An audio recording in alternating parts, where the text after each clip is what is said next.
आज की डेट में सबको पता है कि फैट लॉस के फंडामेंटल्स क्या है। Calorie deficit, macro differentiation, weekly progress checks and the tweaks, which foods to eat, ideal step count and your training protocol and not to miss a good night sleep. अब ये 6-7 चीजें अगर इतनी doable हैं तो हर कोई बंदा बॉडी बना के क्यों नहीं बैठा? हर कोई बंदा एब्स लेकर क्यों नहीं घूम रहा?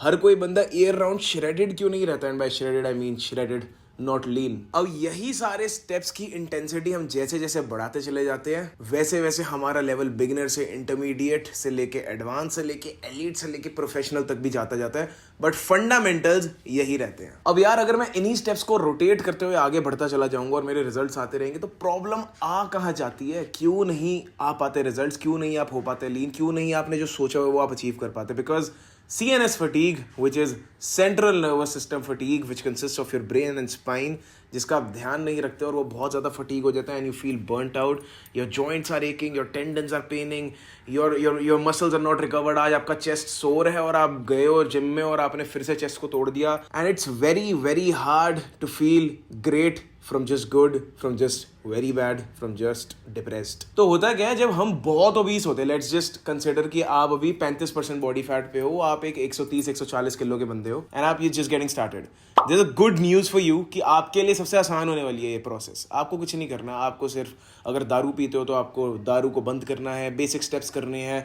जो आप जंक फूड एक्स्ट्रा खाते हो उसको बंद करना है, आपने सोना टाइम पे शुरू करना है, पानी पीना टाइम पे शुरू करना है, स्टेप्स को ट्रैक करना शुरू करना है, 5-6 हज़ार स्टेप्स चलने हैं दिन के और आपका 5 से 10 किलो तो ऐसे पिघल जाएगा। आफ्टर दैट लेट्स से कि आपने 35 से 30% बॉडी फैट पे आ गए, देन आपने जिम भी ज्वाइन किया, like you just increased a level of difficulty. धीरे धीरे आपने कैलोरीज को ट्रैक करना शुरू किया, धीरे धीरे आपने समझा कि अच्छा इस फूड से मुझे गैस होती है, इस फूड से मुझे बेकार डाइजेशन होता है, ये फूड मुझे खाने में पसंद नहीं है। उस हिसाब से आपने कैलोरीज के अकॉर्डिंग उसको एक मील प्लान बनाया जिसके अंदर आपके पास 4-5 मील ऑप्शंस है, वैरायटी है आपके पास और आप हर दिन एक नया मील खा रहे हो with in the same calories. मेरा मतलब है कि जैसे कि मील 1 में आपके पास 3 ऑप्शंस है, A B C। ऐसे मैं अपने क्लाइंट्स को देता हूँ शुरू में। This is what you call light, like not strict and lenient planning you can say, जिसके अंदर आप अपने आपको एक वैरायटी ऑप्शन देते हो and any day you can have any option out of those 3 so that you build a momentum, a consistent routine जिसके अंदर you're just having meals on time। तो आपको पता है कि आपको सुबह उठ के क्या खाना है, आपको वर्कआउट से पहले क्या खाना है, वर्कआउट के बाद क्या खाना है, आपका एक रूटीन बन गया and then you will prevent a lot of mental drainage और आपको डिसीजन मेकिंग नहीं करनी पड़ेगी पूरे दिन पे। तो उसके लिए फ्लेक्सिबिलिटी आप यूज कर सकते हो। Then when you reach 25 to 20% body fat, इन सारी अप्रोचेस से आप पहुंच जाओगे बहुत आराम से। मैं भी जब 30% बॉडी फैट पे था, यहाँ पे आपकी स्क्रीन पे आ रहा होगा, तब मैंने यहीं से ही स्टार्ट किया था ऐसे ही फ्लेक्सिबल डाइटिंग अप्रोच के साथ and I used to track calories, eat whatever I wanted to, but train very hard, then sleep well. तो उसकी वजह से मैं आराम से 30 से 13% बॉडी फैट तक भी चले गया था। यस, तो अभी तो मैं आपको एक सेफ रेंज में रह के बोल रहा हूँ कि आप 30 से 20% बॉडी फैट पे जा सकते हो, बट अगर आप में बहुत ज़्यादा दम है परफॉर्म करने का in the gym, you can even go below 15% and I got absolutely ripped without even putting a lot of efforts in fixing my nutrition. Right now I am at 18 to 19% body fat and I weigh 90 kgs। अब मेरी approach क्या होने वाली है? अब मेरी approach, मेरे पास 2 option है कि जैसे मैंने शुरू में किया था वैसे मैं आराम से 80 किलो तक जा सकता हूँ, बट अब मेरी अंदर से अपनी चुल है कि भाई I need to optimise my nutrition, I need to actually see that what that micronutrient does to my body, what that micronutrient does to my body। और इसीलिए ही मैं जैसा जैसा खुद अपग्रेड होता जा रहा हूँ वैसे वैसे मैं आप लोगों को गाइड भी करता हूँ।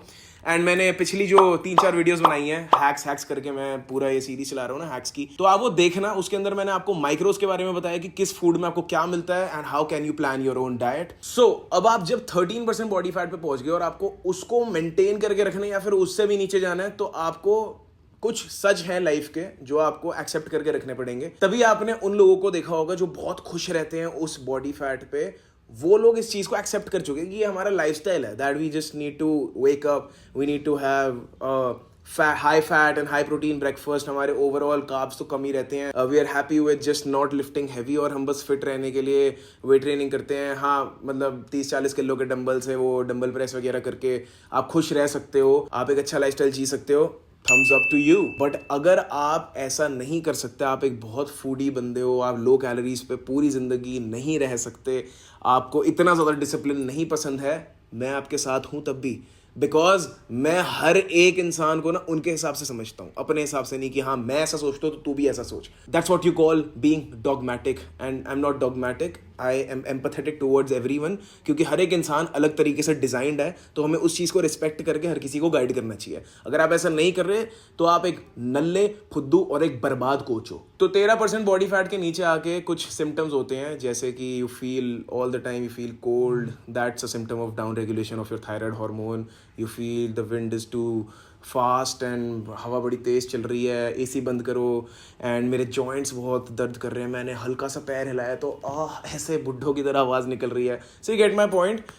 ये वो बंदे होते हैं जिनका इमोशन अटैच्ड हो जाता है उनके एस्थेटिक्स से, या फिर वो ट्रेनिंग में इतने ज़्यादा इमोशनली इन्वॉल्व हो जाते हैं कि वो फिर अपने आप को नुकसान भी पहुंचा रहे होते हैं. तो there like we love this lifestyle. So ऐसा भी नहीं बनना है हमने, पर अगर आप ऐसे हो तब भी मेरी रिस्पेक्ट आपके साथ है. बट मैं अपने क्लाइंट्स को ऐसा गाइड करता हूँ कि यार तुम्हारी लाइफ में कुछ भी हो जाए, you should be ready for anything. कि तुम्हारे घर में कोई मिसहैप भी हो जाए तो तुम ऐसा ना हो रहा हो कि तुम्हारे साथ कि अरे I need to do my fasted cardio, मेरे एब्स खराब हो जाएंगे, और अगर नहीं हुए, मेरा फास्टेड कार्डियो नहीं हुआ और मेरे घर पे एक मिसहैप हुआ है, तो मैं मिसहैप की भी एंग्जाइटी लूंगा और मैं इस चीज़ की भी एंग्जाइटी लूंगा कि आज तो मैं जिम नहीं जा पाया, आज तो मैंने ये अचीव नहीं करा. तो आपका जो हैप्पीनेस क्वेश्चन है वो और ज़्यादा डिक्रीज होता चला जाएगा, क्योंकि आपने अपनी नीड्स इतनी सारी बढ़ा दी हैं. तो हमेशा ये फॉर्मूला याद रखना, happiness question is equal to your needs fulfilled divided by your actual needs that you wanted. मतलब इसको अपने हिसाब से टर्म दे देना. तो इसलिए you should be ready for anything and you should be absolutely willing to put in effort when it is needed to. कि भाई मुझे अब अगर अगले 8 वीक्स में अपनी पीक कंडीशन अचीव करनी है तो मेरे को कोई दिक्कत नहीं होगी. और मैंने ये मल्टीपल टाइम्स प्रूव भी कर रखा है. मेरा HSF जब था power lifting, and I had to lose 7 kg in just 30 days, मैंने कर दिया. अब मुझे नहीं करना, अब मैं 90 किलो का हूँ और मैं आराम से अगले 2 महीने में 7 किलो कम करूँ तो कोई दिक्कत की बात नहीं है, मैं वो भी कर दूंगा. So my final take to you should be, my honest take towards staying lean should be that staying lean and healthy like me. मेरे को बहुत सारे लोग नापसंद करते हैं कि तेरी क्या ही फिजिक है, जो है यही है. और जो लोग देख रहे हैं और जिनको पसंद है, हाँ तो भाई मेरे जैसी फिजिक आप ऐसे अचीव करके रख सकते हो जिसके अंदर आप बहुत तगड़ा लाइफस्टाइल जी सकते हो, सोशलाइज भी कर सकते हो, दारू भी पी सकते हो ओकेजनली, खाना भी खा सकते हो, जो मन है आप ऑप्टिमाइज करके अगर अपनी लाइफ वीक के 6 दिन जी रहे हो तो आप एक दिन फुल ऑन एंजॉय भी कर सकते हो, जैसा मैं करता हूँ. आप स्लीप साइकिल भी कर सकते हो, किसी दिन 6 घंटे सो रहे हो, किसी दिन 8 घंटे, किसी दिन 4 घंटे, जैसे जैसे आपका वर्क स्टाइल अलाउ करे. और फिर भी आप ऐसी कंडीशन में रह सकते हो जिसके अंदर आप मेरे जैसे एस्थेटिक्स लेके घूम सकते हो, जितना ये है उतना, एंड साथ में आप सुपर स्ट्रॉन्ग फील कर सकते हो. मैं क्या ही ब्रैग करूं, चलो छोड़ो. गोल्ड मेडल आ चुका है मेरा, अब इसके बाद क्या बोलूं मैं आपको. So this is the ultimate truth of fitness, because guys aesthetics and body building is just this fraction of fitness. Fitness पूरा एक महासागर है जिसका एक इतना सा तिनका है. ये जो बॉडी बिल्डिंग और एस्थेटिक्स आप चेज कर रहे हो ना, this is just a sport, this is just a part. जो आप एक्चुअली में चेज करना चाहते हो वो एक गुड बैलेंस्ड लाइफ जिसके अंदर आप बढ़िया तरक्की कर रहे हो और अच्छे माइंडसेट के साथ जी रहे हो और अच्छे डाइजेशन के साथ जी रहे हो. इस चीज़ को चेज करो. With this I come to an end of my video. I hope आपको एक पर्सपेक्टिव मिला होगा कि आपको किस चीज़ की तरफ काम करना है. और अगर आप अपने एक्सट्रीम श्रेड फेज में हो तो इस वीडियो को देखकर मोटिवेट मत हो जाना वापस मोटे होने के लिए. मैं सही बता रहा हूँ, मैं वीडियो से निकल के थप्पड़ मारूंगा. ऐसा नहीं करना बिल्कुल भी. आपको एक्चुअली में अपने गोल्स पे फोकस रहना है. उसके बाद जब टाइम होगा रिवर्स डाइटिंग का, आप स्ट्रेटेजिकली रिवर्स डाइटिंग भी करना है, क्योंकि आपने वो चीज़ अचीव, अगर मैं कभी एक्सट्रीम श्रेड ही ना हुआ होता तो मैं उस चीज़ को एक्सप्लोर ही ना कर पाता कि what works for me, and मुझे उसके बाद क्या अपना स्वीट स्पॉट ढूंढना है. अगर आप एक ऐसे बंदे हो ना जो किसी की वीडियो देख के या किसी की बात सुन के ऐसा होता है कि चल यार ये सही कह रहा है, अब मैं इसको ट्राई ही नहीं करता, तो बाद में रिग्रेट से आप ही मरोगे. सो इसलिए try everything, go wild, go aggressive, make mistakes and then learn and see what works for you. And I'll see you in my next video, guys. I love you all. Thank you for watching.